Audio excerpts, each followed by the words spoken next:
नमस्कार विद्यार्थी मित्रांनो, स्वागत तुमचं माझ्या युट्यूब चॅनलवरती। आज आपण इयत्ता तिसरी परिसर अभ्यास एक धडा 6वा आपला कचरा आपली जबाबदारी शिकून घेणार आहोत। निरीक्षण करा, आजी आजोबा बसलेले आहेत, लहान मुलगा चालतोय, मुलगा झोका घेतोय आणि हा मुलगा कचरा पेटीत टाकतोय। शिक्षक, तुम्ही आजी आजोबा बागेत फिरायला गेला आहात?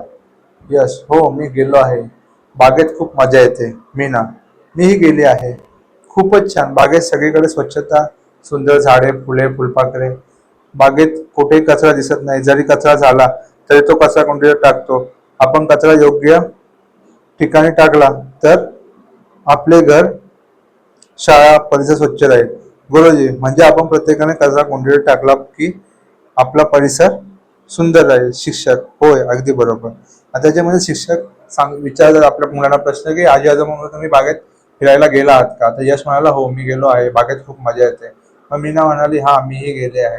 मग शिक्षक म्हणाले, खूप छान। बागेत सगळीकडे स्वच्छता असते, सुंदर झाडे, फुले, फुलपाखरे दिसतात। बागेत कुठे कचरा दिसत नाही। जरी कचरा झाला तरी आपण कचरा कुंडीत टाकतो। कचरा योग्य ठिकाणी टाकला तर आपले घर, शाळा, परिसर स्वच्छ राहील। गौरी, गुरुजी, म्हणजे आपण प्रत्येकाने कचरा कुंडीत टाकला पाहिजे, आपला परिसर स्वच्छ राहील। शिक्षक, होय अगदी बरोबर। आपण जर आपला कचरा कुंडीत टाकला तर आपला परिसर स्वच्छ राहील। आता पुढे सांगा पाहू, आपले घर स्वच्छ सुंदर ठेवण्यासाठी तुम्ही आई बाबांना कशी मदत करता? तुमच्या परिसरात कचरा कोणकोणत्या कारणामुळे तयार होतो याची यादी करा। परिसरातील कचऱ्यामुळे काय काय परिणाम होतात हे शिक्षकांच्या मदतीने यादी करा। आता आपल्या घरात कचरा, आपण नवीन नवीन वस्तू आणतो त्याचे रॅपर, काही खाऊ आणतो त्याचे रॅपर, जेवण बनवतो त्याचा कचरा, अशा प्रकारे विविध मार्गाने कचरा तयार होतो। असा तयार होतो कचरा, खालील चित्र पहा। आपण कोणती गोष्ट खातो ते बघा, हे बघा इथे कचरा तयार झालाय। आई भाज्या कापते, कचरा तयार झालाय। मुळे क्राफ्ट बनवतात तर कचरा तयार झालाय। मिरवाला कागदामध्ये भिजवतो तर इथे कचरा तयार झालाय। पुढे, आपल्याला नको असलेल्या वस्तू आपण टाकून देतो त्याला कचरा असे म्हणतो। आपल्याला जी गोष्ट नको असते ती आपण टाकून देतो त्याला आपण कचरा म्हणतो। आपल्या प्रत्येक कामात कचरा निर्माण होतो, तो सभोवताली पडलेला असतो। उदाहरणार्थ घरगुती कामातील कचरा जसे भाज्या, फळे यांचे उरलेले भाग, वापरात नसलेली उपकरणे, जुने टीव्ही, वायरचे तुकडे, विजेची उपकरणे इत्यादी। आपण नको असलेल्या वस्तू कुठे टाकून देतो, त्यामुळे परिसरात कचरा निर्माण होतो। आता आपल्या प्रत्येक कामात कचरा निर्माण होतो, सभोवताली तो पडलेला दिसतो। उदाहरणार्थ घरातील कचरा जसे भाज्या, फळे यांचे उरलेले भाग, वापरात नसलेले उपकरणे, जुने टीव्ही, वायरचे तुकडे, हे सगळं कचराच आहे। तो आपण कुठेही टाकून दिला असतो, त्यामुळे परिसरात कचरा तयार होतो। आपल्या परिसरात कचरा साठून राहिला तर तो कुजतो, त्यामुळे पाणी साठते। परिणामी माशा, डास या कीटकांमुळे अनेक रोग पसरतात। त्याचा परिणाम आपल्या आरोग्यावर होतो, लोक त्यामुळे आजारी पडतात। आता आपण जो केलेला कचरा तो कुठेही टाकतो, तो सडत पडलेला असतो, तिथं पाणी साठतं, त्याच्यामुळे माशा, डास अशा कीटकांमुळे अनेक रोग पसरतात आणि त्याचा परिणाम आपल्या आरोग्यावर होतो, त्यामुळे लोक आजारी पडतात। तर इथे बघा असा कचरा फेकून दिला इकडे तिकडे, आपला कचरा आपली जबाबदारी। कचरा तर यावरचे निरीक्षण करा, चर्चा करा। त्याच्यामध्ये जे आपले परिसरातील लोक आहेत त्याने तो आपला कचरा इकडे तिकडे सहज टाकून दिलाय, त्याची विल्हेवाट नीट लावलेली नाहीये, त्यामुळे असा कचरा तयार झाला। त्याच्यामुळे अनेक माशा, डास तयार होतात आणि रोगराई वाढते। नेहमी लक्षात ठेवा, कचरा फक्त कचरा कुंडीत टाकूया आणि लक्षात ठेवा कचरा आपला कचरा कुंडीत टाकूया। पुढे सांगा भाऊ, तुमच्या घरातील कचरा तुम्ही कुठे टाकता? आपला कचरा कमी करण्यासाठी आपण काय करू शकतो? तर घरातील कचरा आम्ही कचरा पेटी टाकतो आणि ती कचरा पेटी जेव्हा घंटा गाडी येते तिच्यामध्ये टाकतो।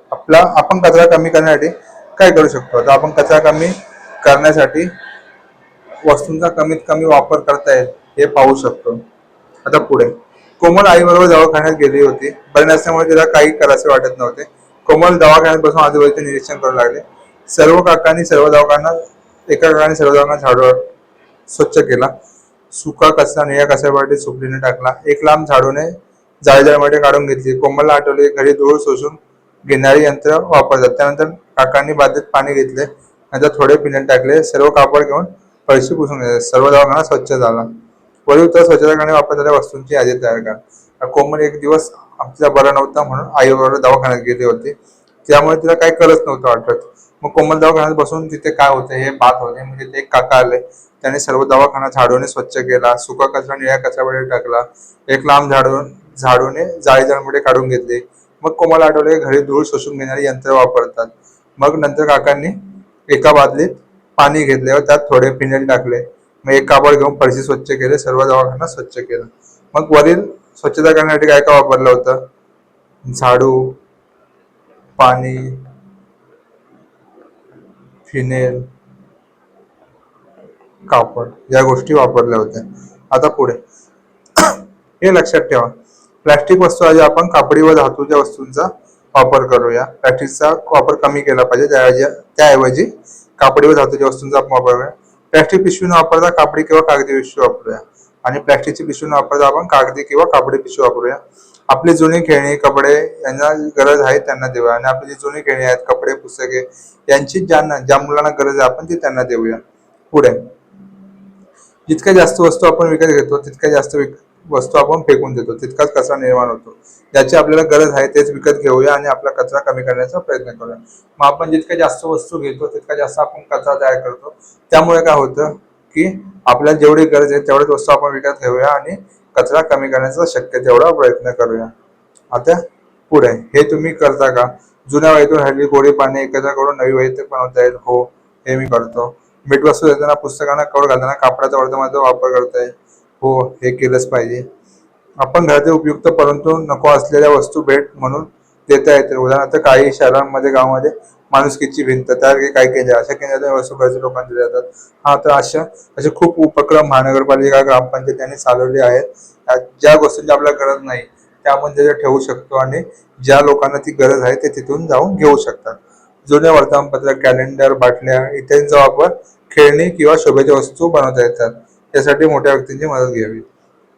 घरात जुने वर्तमानपत्र असेल, कॅलेंडर असेल, याच्यामध्ये आपण सजावटीच्या शोभेच्या वस्तू, खेळणी वापरू शकतो आणि ते आपण करू शकतो. आता इथे कागदापासून पॉकेट बनवायला सांगितलेलं आहे. ही कृती दिलेली आहे. 25 सेंटीमीटर 10 सेंटीमीटर कागदाचा कागद घ्या, दोन्ही बाजूने मध्यभागी दुमडून घ्या. आकृतीत दिल्याप्रमाणे खाली बाजून दुमडून घ्या. चित्रात दाखवलेल्या या रेषेवर डिंकाने कडा चिकटवा. चिकटलेला भाग वाळल्यानंतर आपला पाकिट तयार झाला. असं पॉकेट बनवायचं आहे. आता पुढे काही ठिकाणी वेगवेगळ्या प्रकारच्या कचऱ्यांसाठी स्वतंत्र पेट्या ठेवतात. इथं काही ठिकाणी स्वतंत्र पेट्या ठेवलेल्या असतात. झाडांची पाने, फुले, भाज्यांच्या फळांच्या साली, अंड्याचे कवच हे हिरव्या कचरा पेटीत टाकतात. आता या सर्व गोष्टी आहेत त्या आपण कचरा पेटीत टाकतो. हा कचरा लवकर विघटित होतो, तो मातीमध्ये सहज मिसळतो, याला आपण ओला कचरा म्हणतो. आता झाडांची पाने, फुले आहेत ते आपण हिरव्या कचरा पेटीत टाकतो कारण की हा लवकर कचरा विघटित होतो, त्यामुळे याला आपण ओला कचरा म्हणतो. त्याचे झाडांसाठी उत्तम प्रकारचे खत होते. निळ्या कचरापेटीमध्ये धातू, काच, प्लास्टिक टाकतात, त्याला सुका कचरा म्हणतात. आता निळी जी कचरापेटी असते त्याच्यामध्ये काच, प्लास्टिक या वस्तू लागतात, त्याला आपण सुका कचरा म्हणतो. पुढे मुंबई सारख्या मोठ्या शहरात विविध ठिकाणी रेल्वे स्टेशनवर प्लास्टिक बाटल्या टाकण्यासाठी वेगवेगळी यंत्रणा असते. त्यापासून अनेक वस्तूंची निर्मिती करता येते. अनेक ठिकाणी या वस्तू पुन्हा वापरता येतात.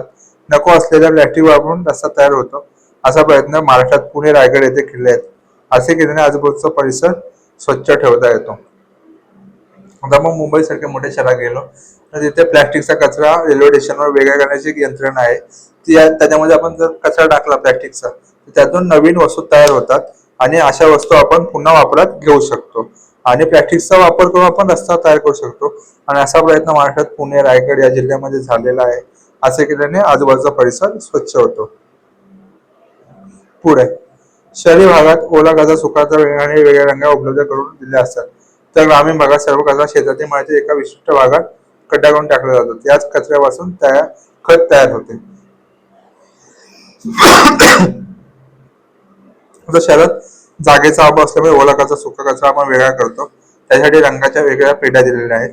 आणि ग्रामीण भागात असा कचरा आहे जो ओला कचरा आहे, त्याच्यापासून आपण एका खड्ड्यात टाकला जातो आणि त्याच्यापासून खत तयार होते. आता पुढे माहित आहे का तुम्हाला, भारतात 30 जानेवारी राष्ट्रीय स्वच्छता दिन म्हणून साजरा केला जातो.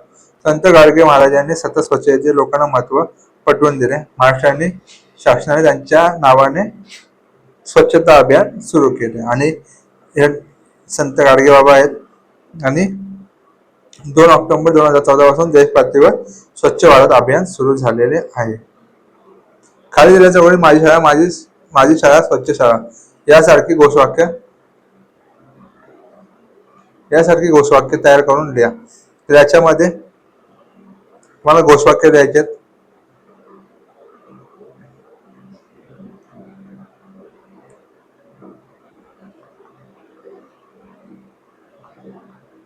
स्वच्छ परिसर स्वच्छ देश अशी तुम्हाला घोषवाक्य तुमच्या मनाने लिहायचे आहेत. आता माहिती मिळवा. स्वच्छता अभियानाविषयी माहिती मिळवायचे. निर्मल ग्राम पुरस्कार. आता स्वच्छ ग्राम पुरस्कार. स्वच्छ गावी महाराष्ट्र राज्याने विविध खेड्यापासून सुरू केलेली योजना आहे. याचा मूळ हेतू गावागावात स्वच्छता असावी याला खूप चांगला प्रतिसाद मिळाला. अनेक गावांच्या सहभागाने संपूर्ण महाराष्ट्र प्रेरित झाला. अनेक गावे निर्मल गाव म्हणून प्रसिद्ध आहे. सातारा जिल्ह्यातील निडर, अहिल्यानगर जिल्ह्यातील राळेगण सिद्धी, हिवरे बाजार, बुलढाणा चिंचाला आदिवासी गाव, छत्रपती संभाजीनगर जिल्ह्यातील पाटोदा बुद्रुक, पुणे जिल्ह्यातील बारामती तालुका काटेवाडी गावांचा निर्मल गाव म्हणून समावेश झालेला आहे. आता अनेक गावं ही निर्मल गाव या योजनेमध्ये सहभागी झाले. त्यांची खूप नावं प्रसिद्ध आहेत. निडर झालं, राळेगण सिद्धी झालं, हिवरे बाजार झालं, चिंचाळा, पाटोदा, बारामती काटेवाडी यांचा समावेश आहे. आता पुढे घराघरातील कचराकुंडीत टाकला जातो. अशा घरातील कचऱ्याचे व्यवस्थापन ग्रामपंचायत, नगरपालिका यांच्याकडून केले जाते. त्यासाठी येणारे घंटागाडी तू पाहिले असेल. आता आपण जो कचराकुंडीत टाकतो तो त्या कचऱ्याचे व्यवस्थापन ग्रामपंचायत, महानगरपालिका झाली, नगरपालिका झाली यांच्याकडून होते व्यवस्थापन. आणि त्यासाठी घंटागाडी आपल्या घरासमोर येते. ते आपण सर्वांनी पाहिली असेलच.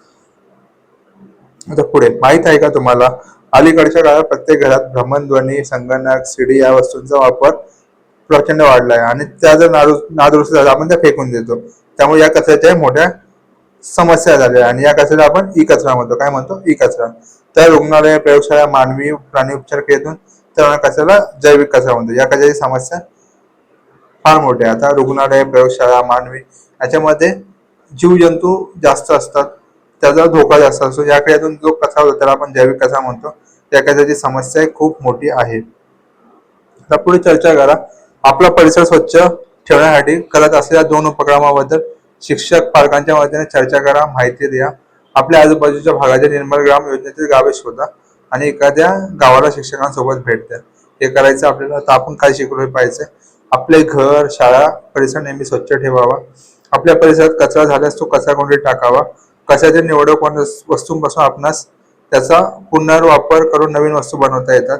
महाराष्ट्र शासनाने स्वच्छ गाव योजना, निर्मल ग्राम योजना राबवत आहे. टाकाऊ वस्तूपासून टिकाऊ वस्तू बनवता येतात. गावातील कचऱ्याचे व्यवस्थापन प्रशासकीय पातळीवर होते. ओला कचरा, सुका कचरा वेगवेगळा करावा. आता आपण काय शिकलो? आपले धडा शिकून झालेला आहे. उजळणी करूया. रिकामी जागा योग्य सुद्धा. कचरा जाळल्यास त्यातून गॅस तयार होऊन हवेत मिसळतात. तर विषारी वायू हवेत मिसळतात. ओल्या कचऱ्यापासून खत तयार करता येते. प्रश्न तिसरा, घरातील संगणक दूषण असल्यास तो ई कचरा आहे. भारतात राष्ट्रीय स्वच्छता दिन 30 जानेवारी रोजी करतात. वेगळा कोण आणि का? कागदाचे तुकडे, शेंगदाण्याचे तुकडे, पाण्याचे साल, प्लॅस्टिकची खेळणी. तर बाकी सगळा ओला कचरा आहे तो नष्ट होईल. प्लॅस्टिकची खेळणी नष्ट नाही होणार. वाळूचे तुकडे, लाकडाचा भुसा, मातीचे गोळे, झाडाचे पाने. तर वायरचे तुकडे, बाकी सगळा ओला कचरा ते नष्ट होतो. कचरा कसा तयार होतो? तर आपण नेहमीच्या कामामध्ये ज्या वस्तू वापरतो त्यातून कचरा तयार होतो. ओला कचरा, सुका कचरा यातला फरक करायचा. यातले प्रश्नोत्तर मी देणार आहेत. आता फक्त वाचून काढतोय. कचऱ्याचे व्यवस्थापन कसे करतात तुमच्या शब्दात लिहायचंय. तुमच्या सोबतच्या परिसरासाठी तुम्ही काय कराल हे लिहायचंय. पालकांसोबत आठवडे बाजार झाल्यावर भेट द्या. पसरलेल्या कचऱ्याचे वर्णन करा. तिथे कोणता कोणता कचरा असतो याचं आपल्याला वर्णन करायचं आहे. अशा प्रकारे आपला हा धडा शिकून संपूर्ण झालेला आहे. तुम्हाला व्हिडिओ आवडला आपल्या चॅनलला सबस्क्राईब करा, व्हिडिओला लाईक करा, शेअर करा, कमेंट करा आणि जास्तीत जास्त मुलांपर्यंत आपले व्हिडिओ पोहोचवा. धन्यवाद.